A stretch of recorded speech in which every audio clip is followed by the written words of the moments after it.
So let's talk about field observations and taking good field notes.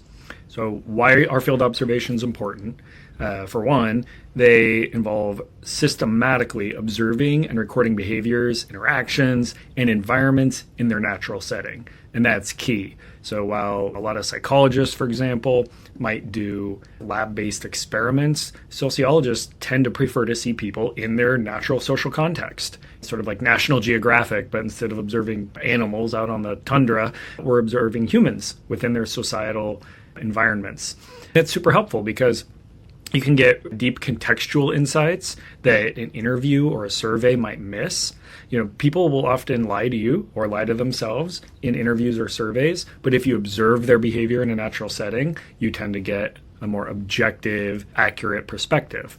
It captures unfiltered, real-time data on social behavior. And if you are literally recording, you can capture body language, tone, you can map out spatial dynamics that really enrich the research. For example, you can survey students about their study habits, or you could observe students, like student interactions in a library, and learn more about those study habits.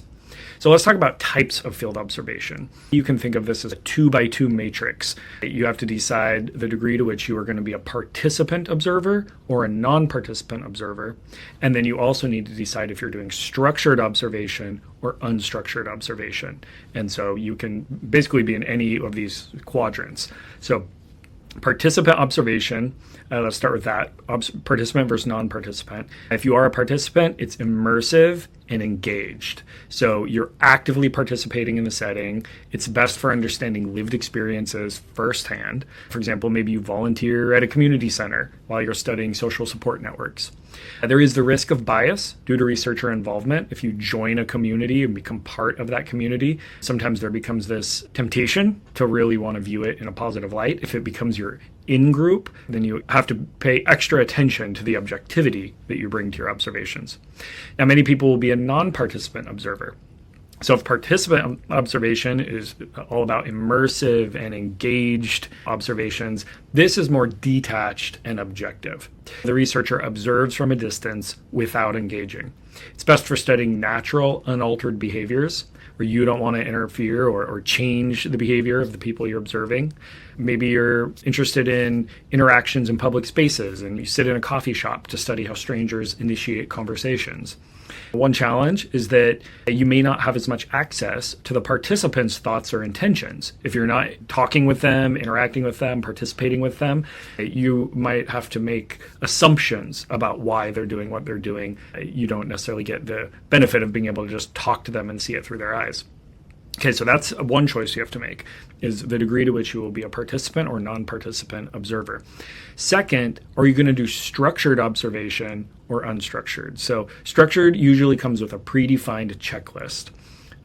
It's best for comparative studies. You want to study two environments and you have a checklist of things you're looking for, or frequency analysis, how often certain behaviors happen, and you're literally counting. It almost adds a little quantitative dimension to an otherwise qualitative method of collecting data.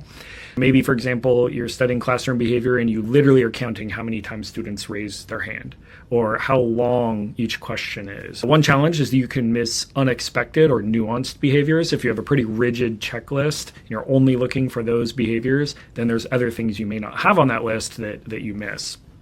Now, unstructured observation is the opposite. So rather than some predefined checklist, it's very flexible and exploratory. It's open-ended. There's no strict format. The researcher just records what they see as they go. And this is great for emerging themes and patterns. Maybe it's a new area. It's more exploratory. And so, that's one of the benefits. It's flexible and exploratory. If there's a subculture you want to study and you don't know anything about them, just go in with some unstructured observation and start taking notes of what you see. An example might be observing how people navigate public space without a specific focus. And you're observing the way people move about and interact. One challenge, though, is your data can become overwhelming and hard to analyze. If you don't have a clear focus, then anything could be data. And then at the end, you have all of these field notes, and it can be hard to code them for themes if your notes are all over the place. Nevertheless, both of these have strengths, whether it's a very structured approach, a very unstructured approach, or something in the middle. So I want to emphasize a few tips on writing effective field notes. Yes, you can just go out in the field and start taking notes, and maybe you have a loose focus of what you're looking for. Really, the best notes start with a bit of organization, some intentionality. And so generally, I recommend taking 3 types of notes, and they're very distinct. The first are descriptive notes, and this is what the majority of your notes should be. They're objective. You're not saying why something is happening. You're just reporting what you're seeing, reporting what people are doing in that natural social setting. And descriptive notes can come in 2 forms, structured and unstructured type of descriptive notes. So if it's structured descriptive notes, you'll usually, like I mentioned, with a checklist, have defined measurement strategies to record observations in a very consistent way. So maybe in your structured notes, you have a frequency count, counted 4 gestures in 2 minutes, or duration, you timed a 2-minute exchange, or intensity, rated engagement level as a 4 out of 5, because you have little scales, behavioral observation scales you're using. So those can be very helpful in getting concrete data, especially if you're comparing different sites. Or you could have unstructured, open-ended descriptive notes, just what you see and hear without the preset metrics or checklists. At 3 o'clock p.m., 2 people sat together, 1 gestured while speaking, and you're writing what you see. The first main kind of field notes are the descriptive notes. They're objective, and you're just writing what you see, and you can write these in either structured or unstructured formats or a blend. The second kind of notes are interpretive notes. They're almost like preliminary analysis. You reflect on possible meanings of some of the behaviors you observe, right? So for example, the 2 seemed deeply focused on a task, likely discussing work or something. So if you think they're talking about work, and maybe you don't know for sure, but you're putting ideas in there. Maybe you see something that gives you an idea for a theory you could link to. But these are sort of the, thinking to yourself about what you're seeing. So the descriptive notes are an objective accounting of what you see. The interpretive notes are a more subjective preliminary analysis, starting to give yourself some aha asides that you might come back to later. And then lastly are reflective notes. These are your personal reactions. This helps you stay objective and unbiased. You want to try to capture your own biases, your emotional responses, or any challenges you have during your observation. For example, I realized I paid more attention to the loud interactions. I might have overlooked quieter participants. Something like that. Or I felt uncomfortable in this setting. I was the only person of your gender or race or religion or something. So you're trying to be honest with yourself and the fact that you carry lenses and values into a setting. And so it can help you later when you look at your notes, especially your descriptive notes, you can temper that with whatever reflective notes you had about your own personal reactions. Descriptive notes can be unstructured or structured, an objective accounting of what you see.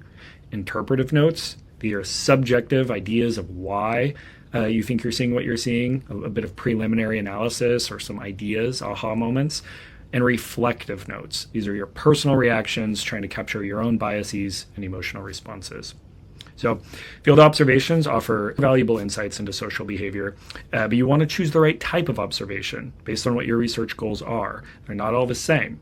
But be sure to take detailed, well-structured field notes with a little planning before you go in. Your notes will be a lot better, knowing if you're a participant or non-participant, if you're doing structured or unstructured note-taking. Balance the objective description, the interpretation, and the self-reflection in those notes.